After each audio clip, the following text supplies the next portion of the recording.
Guys, welcome back. So in this lecture, we're going to talk about Python IDE, and we're also going to have a look at how to check if your system has Python and how to install Python into your system if you don't. Alright, so let's get started. Alright, so the first thing you want to do is you want to open your command prompt. So you'll go into your start menu and you'll write CMD for your command prompt. Over here, the first thing you can do is you can check what version is installed here. So what you can do is you can write py and it'll show you like this, as it's showing us over here Python 3.8.2. Alright, so that's one way to do it. And the other way to do it is if we do Python space hyphen version and enter. So here too it's showing us Python 3.8.2. Now, in my system Python has been installed, but if it isn't and you need it in your system, what do you do? So for that you'll open Chrome and over here you'll go to python.org. Okay, so in python.org this will open up to you. In this we'll go to downloads. Based on whatever OS your system is running, you can select whichever you want. So I'm running Windows, so I click on Windows over here. This page opens up and in this page you scroll down and as you can see that the latest version is Python 3.9.0, which cannot be used on Windows 7 or earlier versions. Okay, so since mine was on 3.8.2, we can use this opportunity to upgrade mine as well. So over here we click on this link which says download Windows x86 64 executable installer. The file get downloaded. Once it does, you click on this and you hit run. Over here you make sure that you add this Python 3.9 to path. This way Python will get available to you everywhere. Now you just click on install now over here, agree, and once the installation is complete, Python will get installed into your system.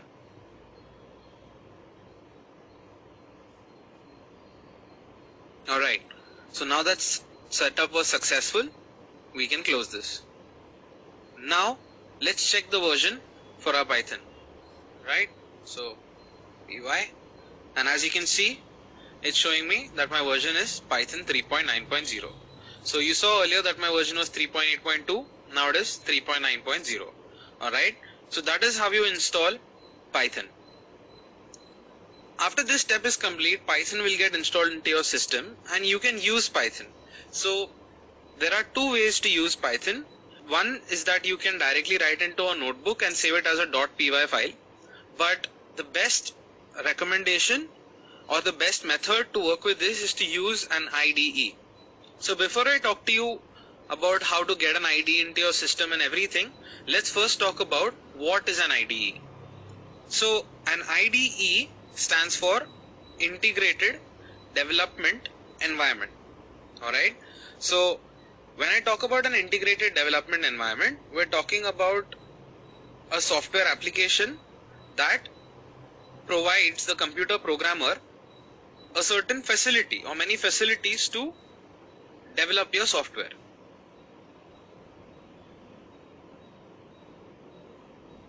So there are many examples of a Python IDE, but the Python IDE that I prefer using is PyCharm, and this is one of the most popular ones right now.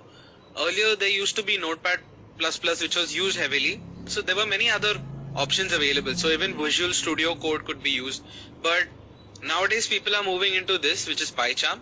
So once again, to download PyCharm, which is your Python IDE, you'll write PyCharm in Google and you'll get this website which is www.jetbrains.com.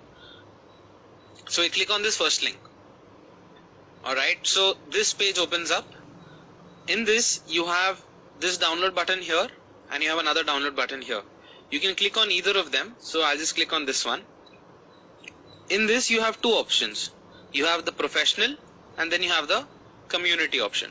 So the professional option is for both scientific and web Python development, but we just want to do pure Python development, so we're going to go for the community edition, which is free and open source as well. This gives you a trial, but this gives you the entire thing for free. So let's click on download and your download will start. Meanwhile, while this is happening, let me just show you something. So this is good for you if you're a beginner.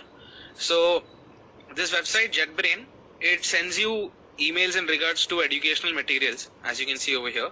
You can subscribe to this thing. You can enter your email address over here, whatever it may be, like abcd@gmail.com, whatever your email address is, you can just enter it over here, and then you checkbox this, and when you checkbox this, basically you're just agreeing that your email address will be used by the website to send you educational materials about the product.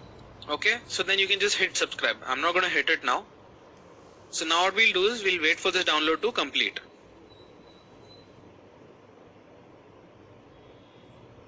Alright, so our download's about to complete. So before that happens, I want to just give you an idea of what the other option is. Alright, so the other option is that you open Notepad, and inside Notepad you can just write your code down. Okay, so like if I just write a code, print hello world. Alright, so don't worry about this, this is going to be our next lecture. But once I save it, if I save it as on desktop, if I save it as whatever it is, let's say hello world.py. Okay, I'm going to change this type to all files and save. Alright, so now this is over here, and when I open command prompt, in command prompt what I can do is I can just go to my desktop, and over here I'll write hello world.py.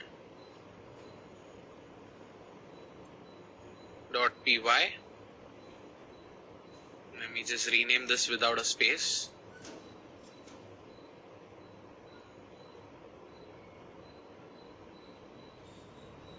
And if I run this, as you can see, it's saying hello world here. So this is how you can make use of a notepad to just simply write a program and directly execute it using the command prompt. But we're going to be making use of the IDE. You'll see how to do that, but let's go check if our IDE is done. Alright, it's done. So let's click on this. It's a simple step installation process. All you got to do is hit run, next and next and so on. So we'll hit run now.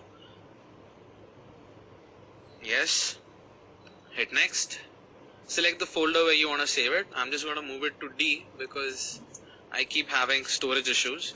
So next. So here you can add a desktop shortcut if you want, and you can add whatever you need.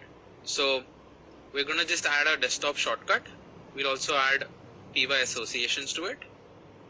Then we can also add an update folder as project option, and if you want we can add this as well, but we'll just hit next for now. Install. And now let's wait for PyCharm to complete installation. Alright, so we're almost done. Last couple of seconds. Okay, so I can just run it from here, but I'm not going to do that. I'll just hit finish, and as you can see, this new icon has showed up now, and we can double click on this, and your PyCharm IDE will get open. So like I was trying to explain to you what an IDE is. So an IDE basically consists of everything in one place. So like the words integrated development environment, the word integrated development environment basically means that you can develop the entire thing in one single environment, where PyCharm is your environment. This entire place is one place where you can develop the entire thing, and it is integrated. So when I say integrated, you have everything over here. You have your source code editor, you have your debugger, your compiler, interpreter, whatever you need, everything is basically in one place. So your execution is faster, and you don't need to do this whole saving process that we did for the notepad. Everything can be done over here only. Alright, so follow these steps that I gave you, and make sure that you download Python into your laptop, PC, or whatever device you're using, And along with that, also download PyCharm into your system, as this is the IDE that we are going to make use of while we study our Python. Alright, so that's it for this lecture. I hope you understood how to perform all the steps. So when we perform our exercises and codes, I want to make sure that you get all the knowledge, and in order for that to happen, you need to practice. So I want you to do one thing and commit to this. You practice while we're doing it over here. Alright, so that way you will be more confident in regards to what is happening, how the code is executing. Don't need to rush through the course. Take your time. Learn each and every line. And so when I write print hello world, understand that the print function does something. Like that, I want you to understand it on your laptop while you personally do it on your IDEs. Alright? So, once again, thank you. See you in the next lecture. And in the next lecture, we're going to be looking at how we'll run our hello world program. So, I'll see you there. Thank you.